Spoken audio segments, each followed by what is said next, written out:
Alors, on a nos deux concours R2E, Hachette, le concours Parcours Entreprendre pour les élèves de seconde en voie générale et technologique, et puis le concours du chef-d'œuvre entrepreneurial. N'ayons pas peur des mots, ce sont de véritables chefs-d'œuvre que vous produisez pour les lycéens de la voie professionnelle. Linda, je vous invite à venir me rejoindre. Prenez un micro sur votre chemin. Linda, vous êtes la présidente de l'association R2E, vous êtes chef d'entreprise, vous accompagnez ce concours depuis le début. Vous nous présentez les deux concours et puis nous dire l'objectif? Oui, bien sûr. Déjà, ravie d'être avec vous aujourd'hui en présentiel. Laure, vous l'avez déjà dit, mais merci d'être venu jusqu'ici. L'objectif des concours entrepreneuriaux chez R2E, c'est vraiment que les élèves puissent accompagner leurs enseignants, vivre l'entrepreneuriat, vivre les différents métiers, et puis du coup découvrir le fonctionnement d'une entreprise, en même temps en développant bien évidemment les soft skills avec le travail d'équipe, la créativité, etc. Voilà pour les objectifs. Ces concours, donc il y en a deux. Il y a le concours Parcours Entreprendre, qui est dirigé auprès des élèves de lycée en seconde, option management et gestion. Donc ils le font pendant leur cours d'1h30. Donc le processus a été aménagé pour le niveau de seconde et en même temps pour le temps imparti. Et puis, on a un deuxième concours qui est le chef-d'œuvre entrepreneurial, qui cette fois est orienté pour les élèves de la voie professionnelle, que ce soit en seconde, première ou terminale, et qui a pour objectif, au final, de faire le chef-d'œuvre entrepreneurial demandé au bac. Ce sont des concours qui se font en collectif ou en individuel. Enfin, pour le parcours entreprendre, c'est en groupe. Et pour le chef-d'œuvre entrepreneurial, ça peut être en groupe ou en individuel, en fonction des besoins, en sachant que le chef-d'œuvre du bac se fait en individuel. Donc à ce moment-là, ils utilisent des ressources externes pour pouvoir avancer sur leur projet. On a une marraine cette année, Linda, qui n'a pas peur de mettre les mains dans le cambouis. Elle s'appelle Marie Blaise, femme dynamique, à l'écoute. Apparemment, je ne la connaissais pas et je ne sais pas non plus ce qu'elle fait. C'est la directrice de l'école Gustave. Qu'est-ce que c'est que l'école Gustave? Elle nous expliquer. Elle nous a laissé une vidéo. On regarde. Bonjour à tous, je m'appelle Marie Blaise et je suis la directrice et la cofondatrice de l'école Gustave. Alors l'école Gustave, c'est un organisme de formation qui forme les demandeurs d'emploi au métier en tension du bâtiment.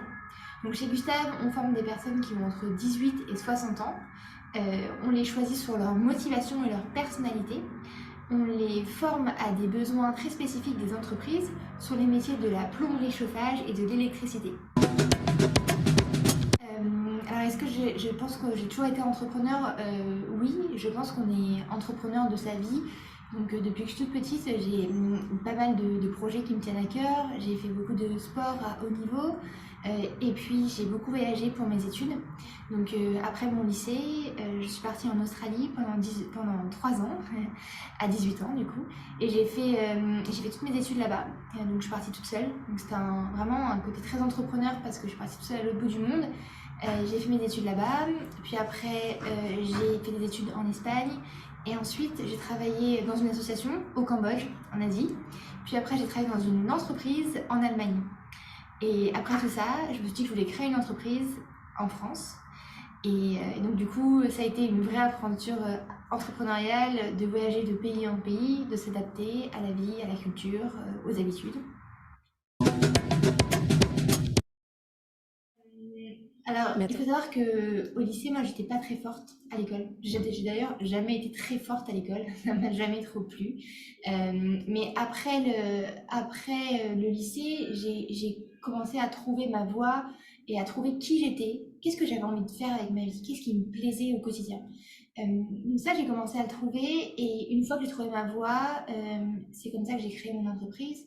Et c'est comme ça qu'aujourd'hui, je me réveille tous les matins hyper contente du métier que je fais parce que j'ai créé une entreprise qui aide des gens à se former et à trouver un emploi et qui a aujourd'hui un impact sur plus de 500 personnes. Et ça, c'est quand même génial.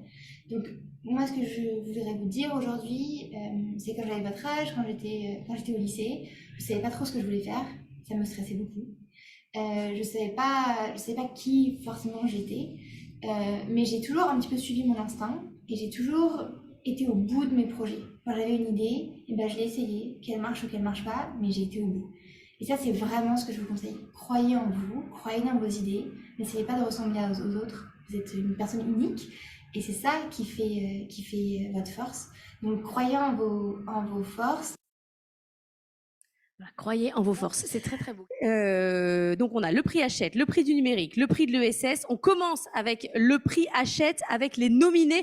On a 3 projets, Flora Box, Hypnose et Event Moment. Rejoindre, on va donner le gagnant. Le gagnant, c'est Flora Box. Cette box, Sandra Pelletier, venez nous rejoindre. C'est vous qui avez piloté ce projet autour de ces étudiants et étudiantes. Alors, je suis vraiment très émue pour elle.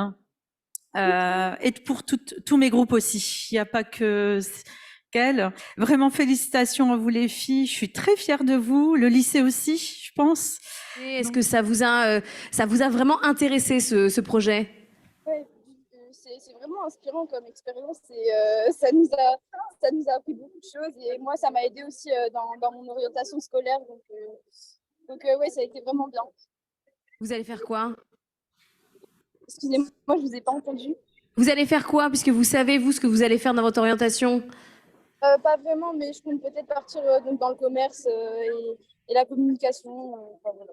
Et on va passer au prix de l'ESS. On va regarder à nouveau nos lauréats. Ils sont 1, 2, 3. Je crois qu'ils sont 3 également. C'est parti. Voilà, il y en a 3 projets axés sur l'écologie. Notre gagnant, maintenant. Vous avez vu que des projets axés sur l'écologie. Alors, il y avait beaucoup d'ambition, notamment dans le dernier projet. C'est peut-être parce que c'est le gagnant, Marine anti-déchets, avec Camille Ansaldo, avec Eugénie Feugier, comme Mercier, Achille Salvange. Vous avez beaucoup bossé sur ce projet. Vous avez fait beaucoup de recherches. Ça s'est passé comment?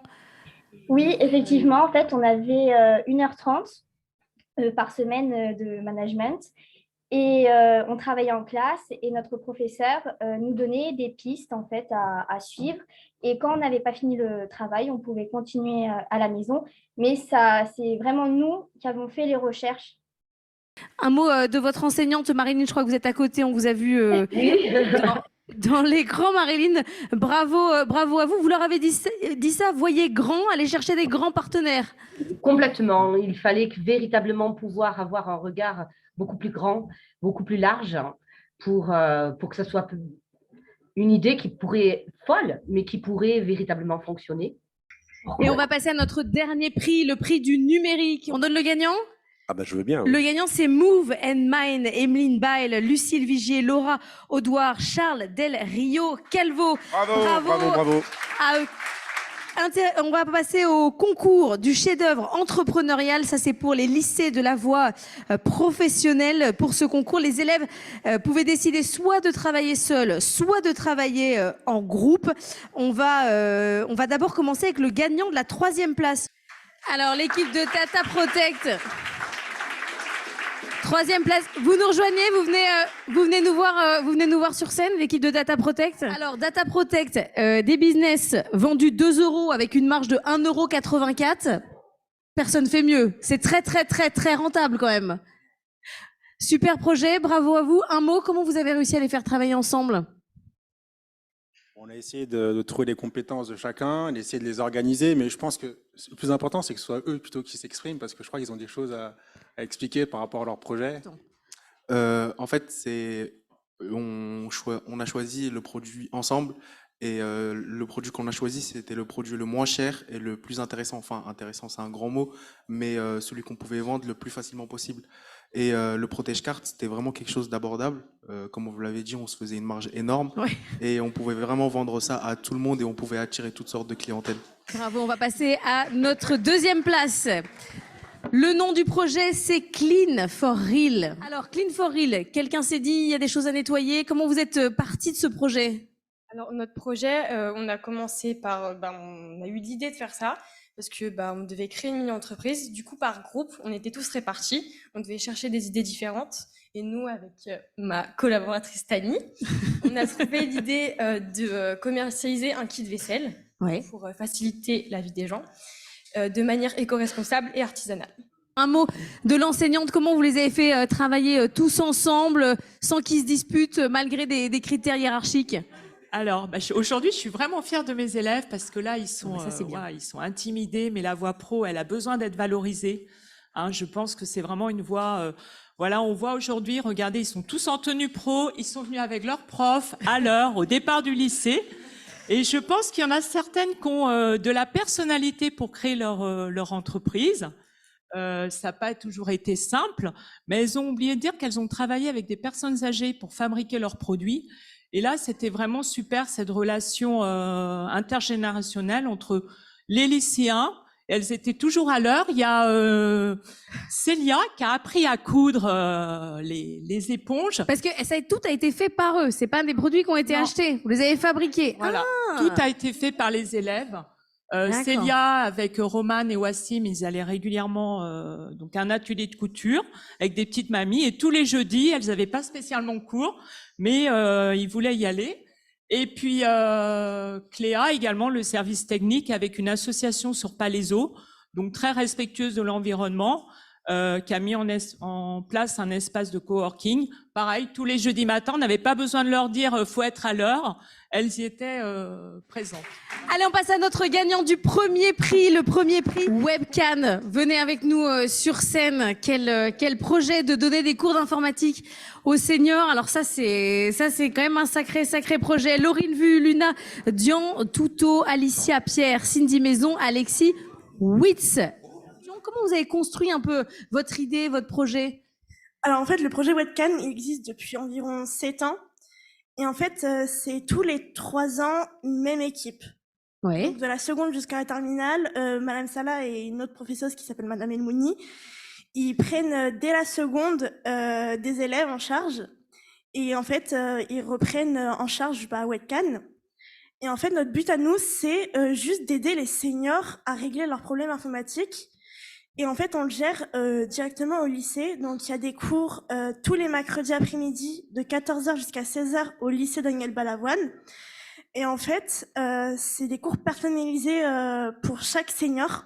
Donc, on prend environ entre 5 à 6, voire à 7 minimum de clients dans une salle spécialisée rien que pour nous. Ouais. Et en fait, les professeurs, les clients plutôt, ils ont chacun un professeur rien que pour eux, qui vont expliquer doucement qu'est-ce qui est le problème. Ils vont essayer de tout régler, ils vont expliquer et ils vont prendre le temps de vraiment expliquer en détail qu'est-ce qu'il faut faire pour que le client soit satisfait à la fin du cours. Et un mot de l'enseignante? Ouais, juste un mot rapidement. Déjà, je vous remercie vraiment infiniment pour ce prix.